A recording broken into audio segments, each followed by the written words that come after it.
నమస్తే తెలుగు రాజ్యం స్వాగతం. నేను మీ సంధ్య. వైఎస్ఆర్సీపీ అధ్యక్షుడు ఏపీ మాజీ ముఖ్యమంత్రి జగన్మోహన్ రెడ్డి బెంగళూరు వదిలి హైదరాబాద్కు షిఫ్ట్ అవుతున్నారా?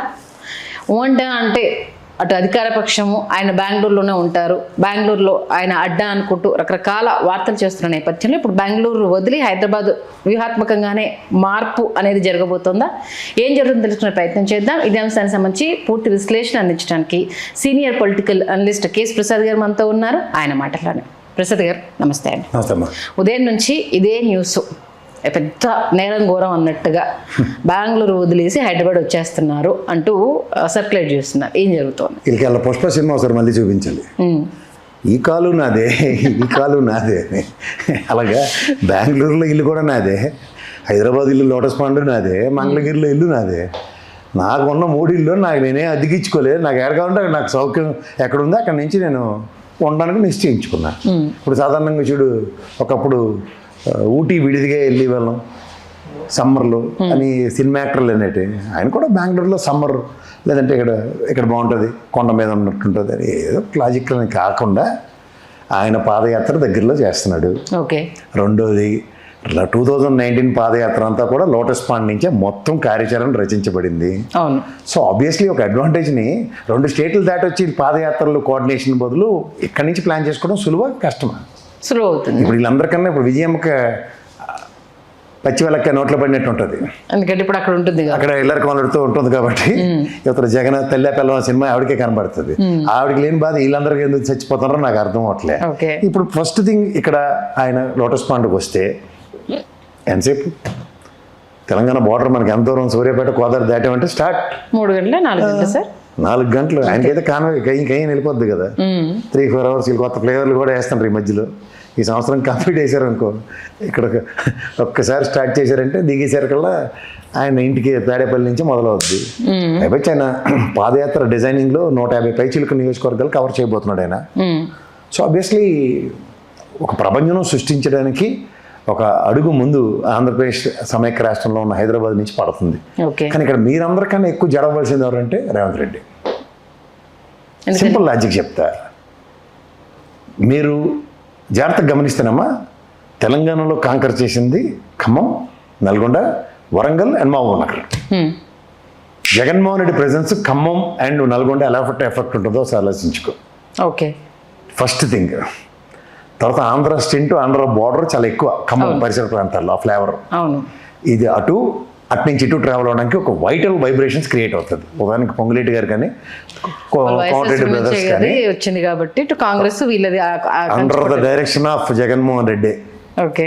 సో ఆబ్వియస్లీ గర్వాపశీలు ఉంటాయా, లేదంటే ఒక రాజకీయ ఆరంగేట్రాల్లో చదరంగాల్లో పావులు ఏ విధంగా కదపబడతాయో ఆలోచించుకోండి.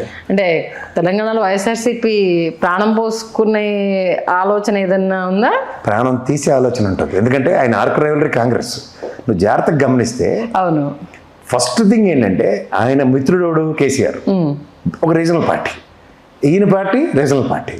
వీళ్ళు ఎప్పుడు కామన్ మినిమం అండర్స్టాండింగ్ ఏంటి, నా దాంట్లోకి నువ్వు రాకు, నీ దాంట్లోకి నేను రాను. అవును. సో అలాగే ఆయన ఆ టైంలో పొంగులేటి గారిని కూడా బీఆర్ఎస్ కప్పచెప్పాడు ఆయన. అవును. సో అంటే జాగ్రత్తగా గమనిస్తే ఆ పొలిటికల్ ఈక్వేషన్స్లో కాంకర్ చేసిన 4 డిస్ట్రిక్ట్లో 2 డిస్ట్రిక్ట్లు కాంగ్రెస్కి డెంట్ పడబోతాయి. ఓకే. కోమటిరెడ్డి బ్రదర్స్ అంటే రాజశేఖర రెడ్డి గారి ఆరంగేట్రంతో వచ్చిన రాజకీయ చైతన్యం వాళ్ళకి. ఆ పార్టీ నాయకులైనా, కాంగ్రెస్ పార్టీ నాయకులైనా వైఎస్ బ్రాండ్ పట్ల వాళ్ళు చూపించే విధేయత. ఒకనొక సందర్భంలో సాక్షులు మమ్మల్ని ఎందుకు పెట్టరాయా, మా గురించి ఎందుకు మాట్లాడాయా అని మాడుతుంటాడు కదా ఆయన. అవును. సో ఇవన్నీ జాగ్రత్తగా ఈక్వేషన్స్ ప్లాన్ చేసుకుంటే ఉపద్రవం వీళ్ళకి ఎక్కువ ఉంటుంది. అక్కడ జరగబోయే కాగల కార్యాలు ఎలాగో గందరగోళం తీరుస్తారని పాదయాత్ర త్రూగా జరుగుతుంది. కానీ ఒక దెబ్బకు 2 పెట్టలు కొట్టే సామర్థ్యం మాత్రం, ఎందుకంటే ఆయనతో పెట్టుకుంటే 2 రాష్ట్రాల్లో కాంగ్రెస్కి శివతాండం అంటే చూపించాడు, జగన్మోహన్ అవతారం అంటే ఏంటో చూపించాడు. 3వది కృష్ణావతారంలో ఆయన కొట్టే దెబ్బ కోలుకోవడానికి తెలంగాణ డెకేడ్ పట్టింది.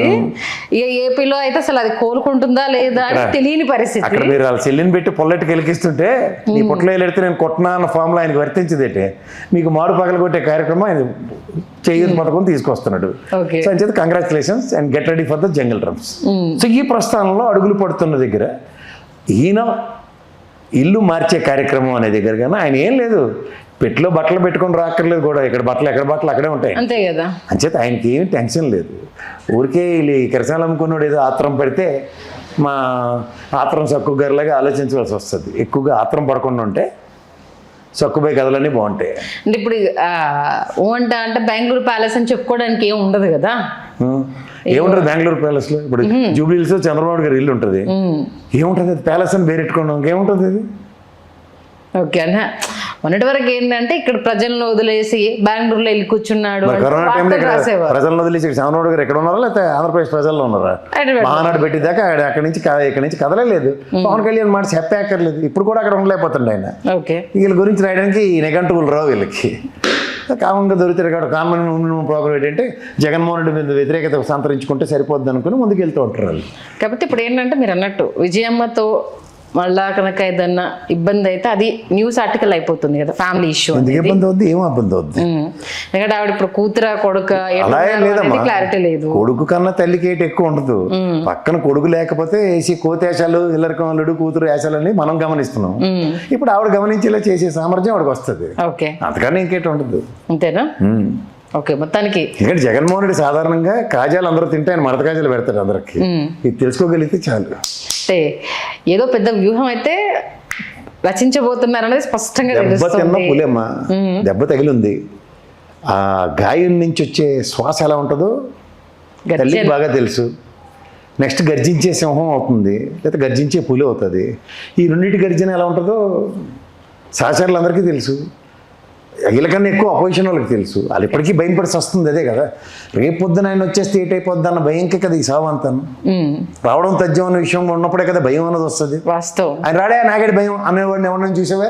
ఇక్కడ అసెంబ్లీ సాక్షిగానే మనం కలిసి ఉండకపోతే ఇంకా అసలు వెనక్కి తిరిగి చూసుకోవాల్సిన అవసరం లేదు, పలాయన నుంచి తెగించారనే డిప్యూటీ సీఎమే అనౌన్స్ చేశాడు కదా.